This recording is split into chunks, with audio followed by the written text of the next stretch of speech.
মা, এই বাড়িতে কিন্তু আমারও অধিকার আছে। সেই অধিকারে জোর খাটিয়ে বুঝি সবকিছু করতে চাইছে এভাবে? ওকে বোঝাবার চেষ্টা করো না মমতা, ওর কোনো অধিকারই নেই। ওকে ওভাবে অনুরোধ করার কোনো প্রয়োজনও নেই। আমার কোনো অধিকার নেই?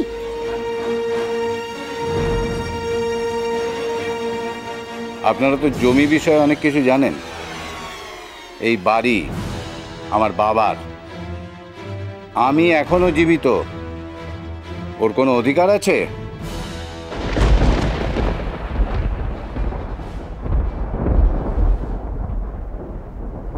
বাবা, এই নিয়ে আমরা পরে কথা বলবো, এখন ওদেরকে কাজটা করতে দিন। না, আপনারা যেতে পারেন।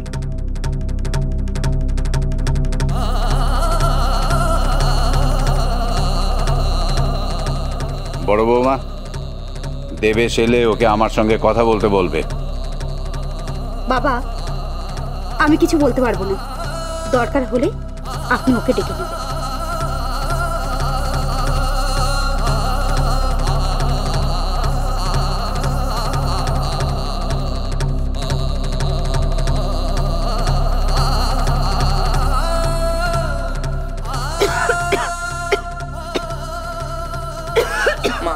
মা তুমি ঘরে চলো, হয়েছে তো, আর তো মাফ করা হচ্ছে না।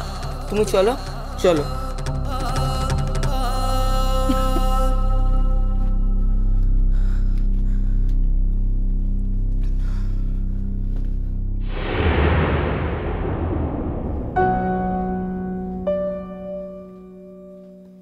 মনি, কিসের সই করালে? তোর 18 বছর বয়স হয়ে গেল না? হ্যাঁ। এবার থেকে তোর সব মালিকানা আমার, ওই জন্য তোকে দিয়ে সই করিয়ে নিলাম। তার জন্য আবার সইয়ের দরকার হয় নাকি? ও মা, কোনোদিন তুই যদি আমাকে ভুলে যাস তখন এই সই দিয়ে আমি তোকে টেনে আনবো। ছি মনি, তুমি আমাকে এই কথাটা বলতে পারলে? আমি তোমায় ভুলে যাব? এই দেখ, সিরিয়াস হয়ে গেলি। আমি তো ইয়ার কি করছিলাম। মনি, মনি তোমার কাছে আসতে গেলে আমাকে সই লাগবে? তোমার একটা ডাকে তো যথেষ্ট। ভালোবাসার এই ডাকটা শোনার জন্য তো চিরকাল অপেক্ষা করে রয়েছি আমি। ঝিলিক, আমি এমনি বললাম।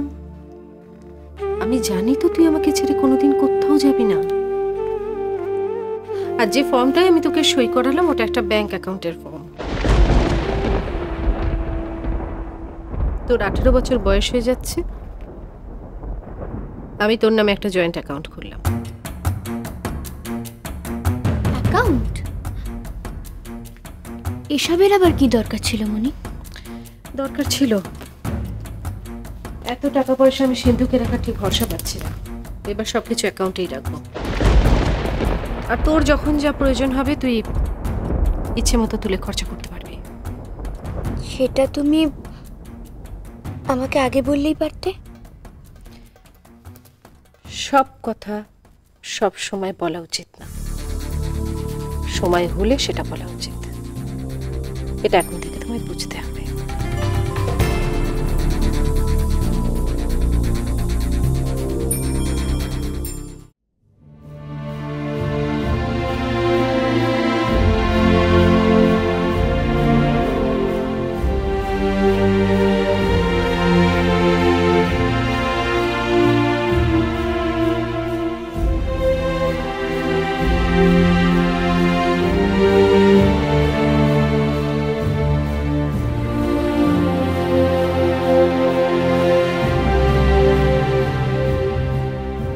আমার কিছু করার ছিল না মমতা, বাধ্য হয়ে এইভাবে কথা বলতে হলো। আমি জানি এর ফল তোমাকে ভোগ করতে হবে। একদম ঠিক কথা বলেছ। আমার জজ সাহেব কি ভুল করতে পারে? আজকে যদি তুমি বড় বৌমার জেদটা মেনে নিতে, তাহলে আমি অনেক বেশি কষ্ট পেতাম, অনেক। দেখো, বিয়ে হয়ে বাড়িতে এসে ঢুকেছিল, ভেবেছি শাঁকা সিঁদুর নিয়ে ড্যাং ডেঙিয়ে ছেলেদের কাঁধের ওপর দিয়ে দরজা দিয়ে বেরিয়ে যাব, এরকমটাই চিরকাল ভেবেছি। ছি মমতা, এমন কথা মুখেও এনো না। ভাবছো কেন? আরে এখন তো আমাদের একা থাকার খানিকটা অভ্যেস হয়েই গেছে। এইটা কিন্তু ভাগ হয়ে একটা লাভ হলো,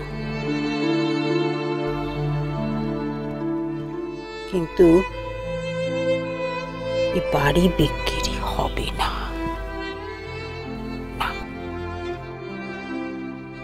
বাড়ি বিক্রি হবে না। তুমি বড় খোকার সঙ্গে কথা বলো। হ্যাঁ বলবো, ও বাড়ি ফিরুক, ওর সঙ্গে কথা বলবো। ভালো।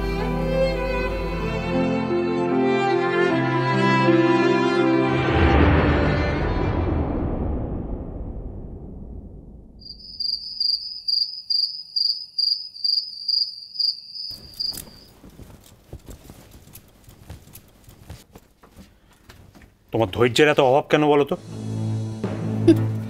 এতে ধৈর্য রাখার এত কি আছে বলো তো?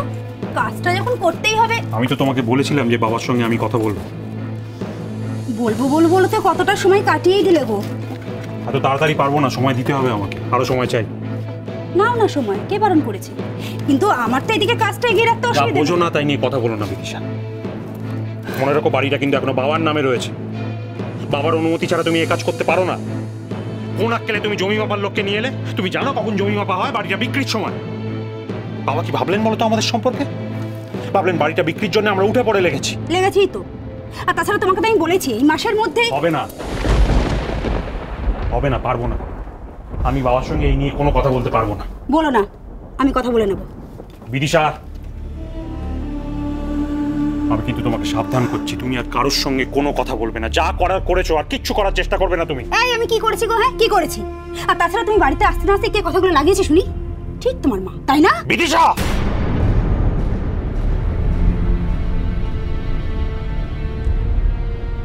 আমার মায়ের স্বভাব তুমি খুব ভালো করে জানো বিদিশা।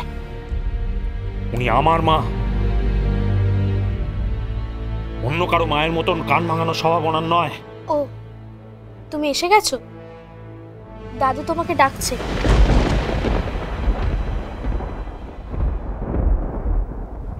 এবার বুঝতে পারছো বিদিশা তুমি কি করেছো? না, কিছু বুঝতে পারছি না, বোঝার দরকার নেই। আমার এই বাড়িতে আর ভালো লাগছে না, লাগছে না, লাগছে না। আমার ভালো লাগছে না, তবুও আমাকে বলতে হবে ভালো লাগছে। আশ্চর্য। কিন্তু বাবার সামনে গিয়ে আমি এখন দাঁড়াবো কি করে? এই যে যেভাবে আমার সামনে দাঁড়িয়ে আছো, ঠিক সেইভাবে তার সামনে গিয়ে দাঁড়িয়ে বলবে তুমি বাড়িটা বিক্রি করতে চাও।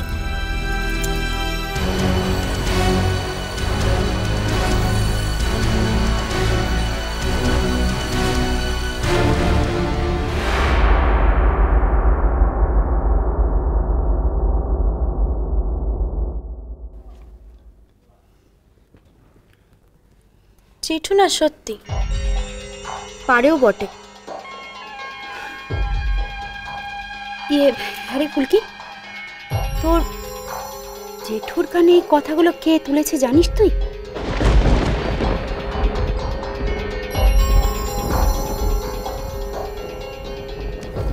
বাড়ি